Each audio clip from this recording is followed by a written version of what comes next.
Dr. V, welcome to the Hormone Detox Tribe community.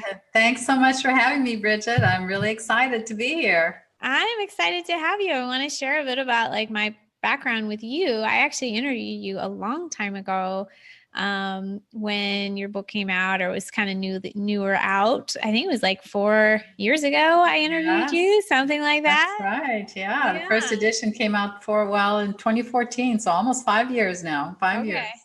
Yeah, it was an excellent book. Can you tell people the name and the premise of it? Yes, so the second edition just came out. Just got my box in a few days ago. Heal Breast Cancer Naturally: 7 Essential Steps to Beating Breast Cancer. Now, Awesome. Go ahead. so how or why would I even think about writing a book like this? Because I've been through breast cancer twice. And so I think I've learned a few things along the way.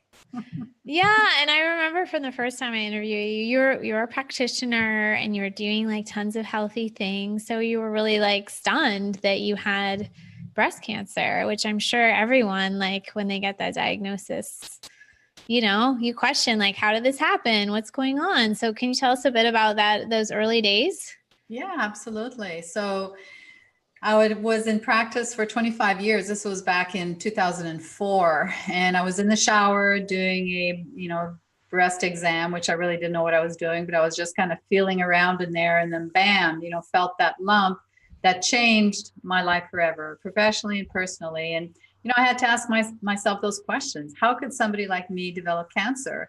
Here I was teaching everybody about wellness and healthcare, and I seemed to be the picture of health. I ate organic before organic was in style. I breastfed my kids. I had home births, exercise, chiropractic care. I mean, you name it. I did it, and yet I was facing this breast cancer, this lump in my left breast. So that led me down the road of lots of research and soul searching, and there were times where I was overwhelmed and frustrated, and there was fear, just like any other woman would feel when they're facing that kind of journey. And then I realized I kind of had a light bulb moment that, I was all over the map and I was very, frustrated with the process. So I said, why don't I just create a step-by-step program that makes it simple for me and for other women in the future? So that's when I created what I call the 7 Essential System. It's just a step-by-step guide that walks you through the journey, and it breaks things down so you don't have this big elephant. You just start eating it one bite at a time, so to speak. Yeah, I remember reading it. I actually need to reread it. So you got this new edition. So I should reread it now. Oh, there. It looks a little different now, huh? Yeah. I'll send you an updated Oh, copy. I love it. Yeah, because it really it is an overwhelming topic. And when you're like, oh, well, there's these 7 areas, it's like, oh, okay, I think I can handle that. Um, Mm-hmm. so maybe tell us how you came to choose these 7 areas. Well, because I felt that each of those 7 areas were areas where I felt I had to do work, and all those areas were very foundational in part of my healing. And so that's why, I started with number one, food, essential number one, let food be your medicine, because food is foundational, right? Yes. Then I got into detox, essential number two is detoxification. I like And then, that. yeah, you like that, right? The detox queen here. Number three has to do with balancing your energy. I mean, we are 1 billionth physical matter. The rest is all energy. And so Wow. chiropractic care, acupuncture, proper hormone balance, sleep, exercise, all those things, fall under, your energy. Number four is the emotions, heal your emotional wounds. We live such a stressed, fast-paced life all the time that we don't even take time to unplug and to really tune in and tune out the rest of the things that are going on in the world, and really looking at nurturing that inner child, learning to love yourself, forgiving others. That's a big piece of healing, because it's not just, I tell our clients all the time, it's not just getting rid of the lump or the bump, but it's about a complete transformation of your life. You can't keep doing the same things that you've done, because you'll keep getting the same results. Yes. Yes. So powerful. Yeah. Then number five has to do with your teeth, biological dentistry. What's in your teeth is going to affect your health. through the energetic attachment of the acupuncture meridians, and then through the, the toxins that build up as a result of root canals or amalgams. And number 6 is therapeutic plants and herbs, all the supplements, all the herbs, all the things that boost your immune system and target cancer cells. Number 7 has to do with very early detection, keeping a pulse on your health, even, while you're going through the cancer journey or after. You want to make sure that you keep a pulse on your health by using tools and technology out there that can help you stay on top of your health so you never have to face that journey again. Okay. And had these changed at all since our original book? Was thermography and early detection number 7 before? It was Okay. number 7, Okay. but there's, definitely more tests and more blood tests and more tools that we have available now than we did, 4 or 5 years ago, for sure. Okay. Awesome. You and I did some business training together, and your husband was saying that you can't skip any steps. And sometimes people will skip, I guess, any number of the steps, but the dentistry is one that says, people won't go do that or won't look at the emotional wounds. Are those two like the hardest for people, or what do you think? Usually they are, Okay. and I can tell you number 5, the dental one, when they resist that and they kind of plateau, and then they take the plunge, and we kind of nudge them to start taking care of their mouth. I mean, we always see those numbers start dropping and things start getting better. It's such a huge part of healing. Yeah, I think that's a conversation that's still not had enough in our space. There's probably a little bit of a lack of biological dentists, and there definitely are in like our space being online. So, but whenever I bring it up, people write me and, oh, who can I see? I've got this bad tooth. I've got these feelings. So people it's on their minds, but just what to do about it. And yeah, it's probably pretty costly and maybe involves travel sometimes, that kind of a thing. But yeah, that's a very interesting area. Yeah, I had to, in my second journey. So, you want me to share about my second journey? I would love it. I didn't know if you wanted to or not. Yeah, I came out of the closet officially. Okay. It's out there. It's in print now. So, okay.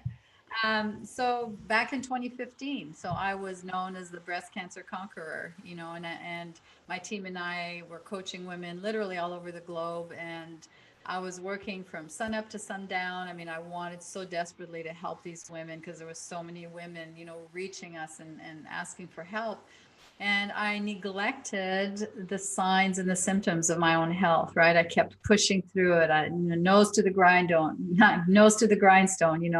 have to help these women, just one more call, one more email. And I started realizing that I was burnt out. I was fatigued. I had pain in my left breast, and bam, felt a lump again, the same area.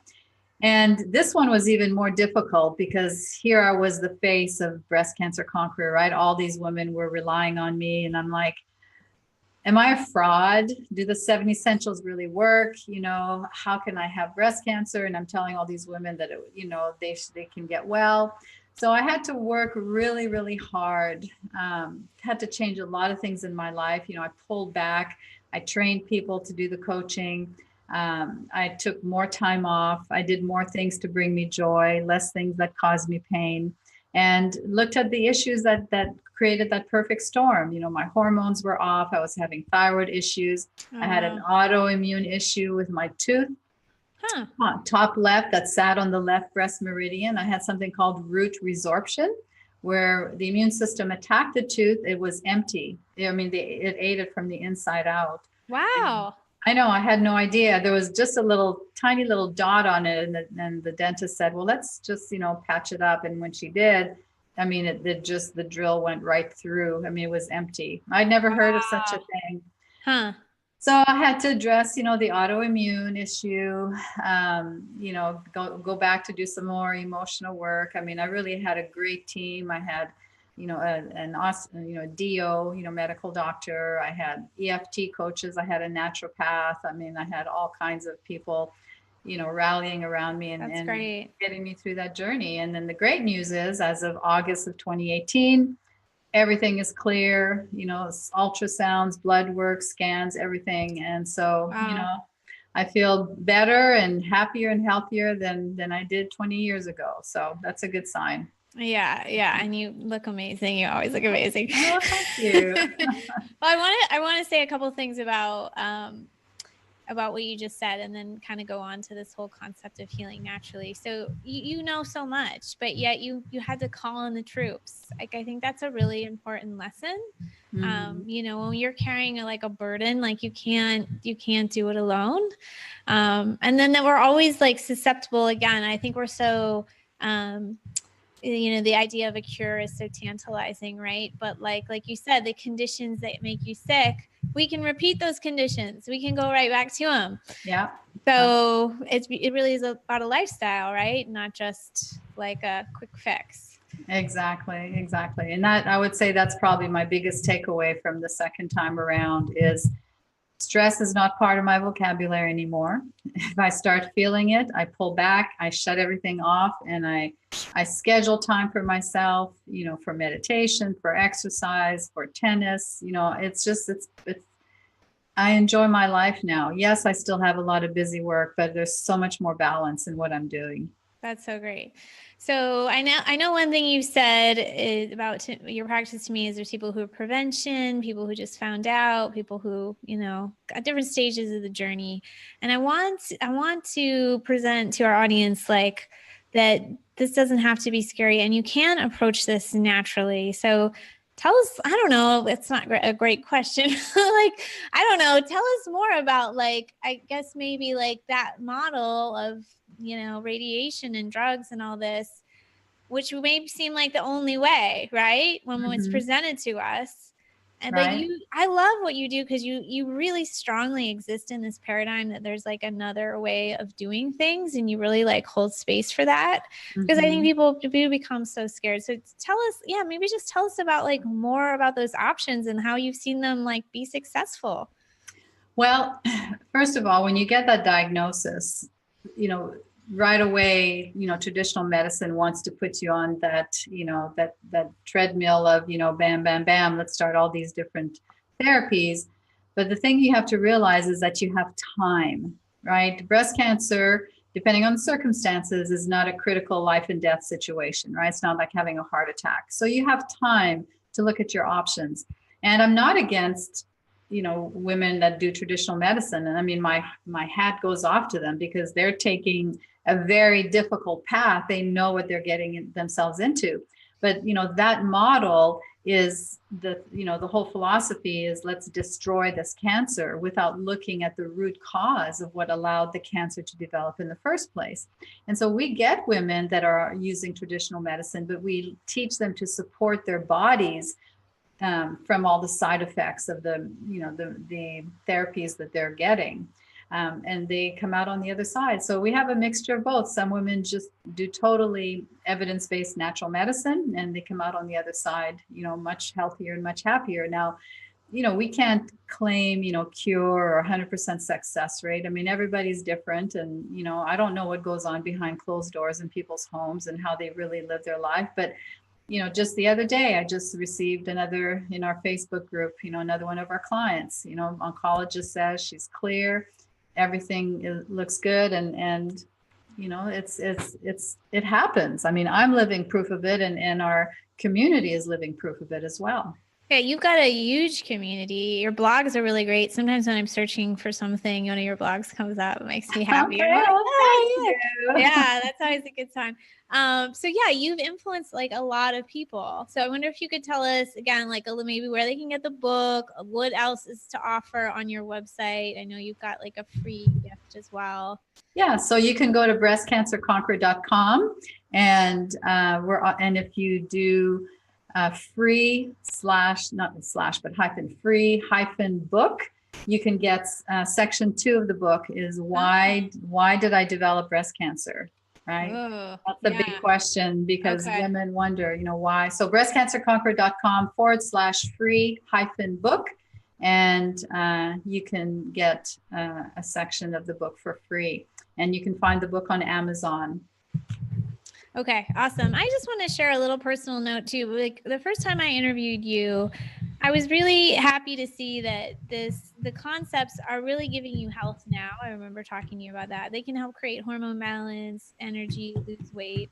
because I know like some of my attitude, and probably it's common, is like cancer is something far away from me over there somewhere. I hope I don't get it. But really practicing these concepts, you don't have to be with a diagnosis or thinking you will or any, it's just like prevention. It's just healthy lifestyle. And it's really, I think it's just important to become a little closer to this topic and not push it so far away. I encourage people to check out the book, check out the site.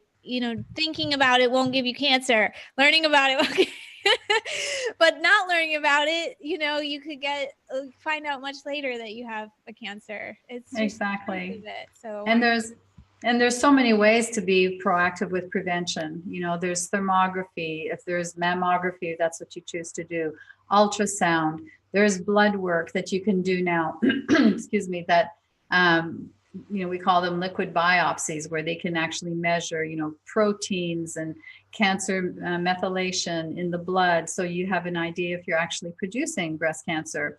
And, when it comes to knowing the geography of your breasts, so many women are afraid to do a breast self-exam, or they don't know what they're doing.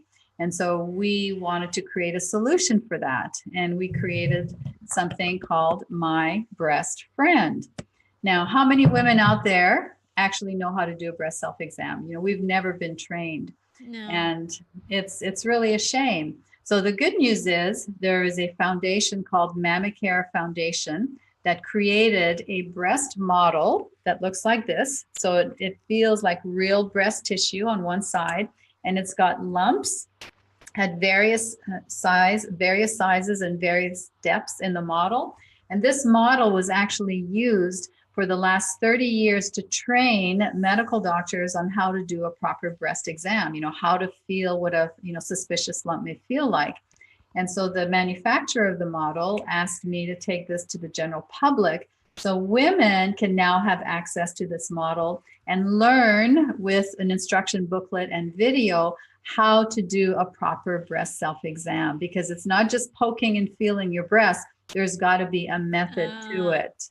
No, I don't know the proper way. Well, we miss Mother's Day, but you can still give that to your daughter or your mother or whoever. And we have that link below the video as well if you want to check out My Breast Friend. So it's really a great tool as well.